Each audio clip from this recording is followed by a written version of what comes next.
बहुत समय पहले एक हरे भरे जंगल में तीन पक्के दोस्त रहते थे। एक सफेद बैल, एक काला बैल और एक लाल बैल। तीनों अलग अलग रंग के थे, पर उनका दिल एक जैसा था, सच्चा और बहादुर। वे हमेशा साथ रहते, साथ चरते और साथ सोते। जंगल के अन्य जानवर उनकी दोस्ती की मिसाल देते थे। उधर जंगल का राजा शेर इन बैलों से खार खाता था। वे तीनों मिलकर इतने ताकतवर हो गए थे कि शेर भी उन पर हमला करने की हिम्मत नहीं कर पाता था। शेर ने सोचा, अगर मुझे इन बैलों को हराना है तो मुझे इनकी एकता को तोड़ना होगा। वो सबसे पहले गया सफेद बैल के पास।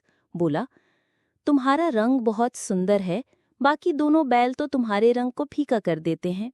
अगर तुम चाहो तो मैं तुम्हें इस जंगल का उपराजा बना सकता हूँ। बस तुम मुझे लाल बैल से अकेले में मिलने दो। सफेद बैल थोड़ा डगमगाया, पर दोस्ती को नहीं भूला और मना कर दिया।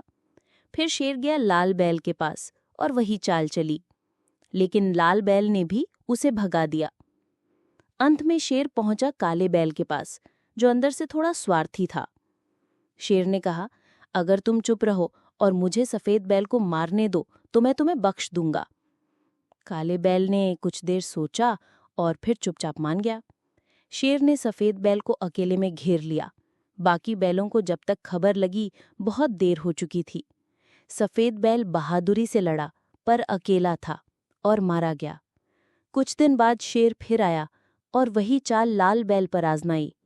इस बार उसने काले बैल से मिलकर लाल बैल को अकेले जंगल में बुलवाया। वहां शेर ने फिर हमला किया। काला बैल दूर से देखता रहा, बिना कुछ कहे।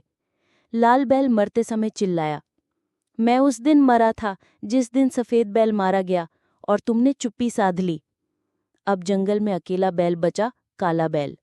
उसे लगने लगा कि वो सुरक्षित है, पर शेर ने सोचा, अब इसे खत्म करना आसान है।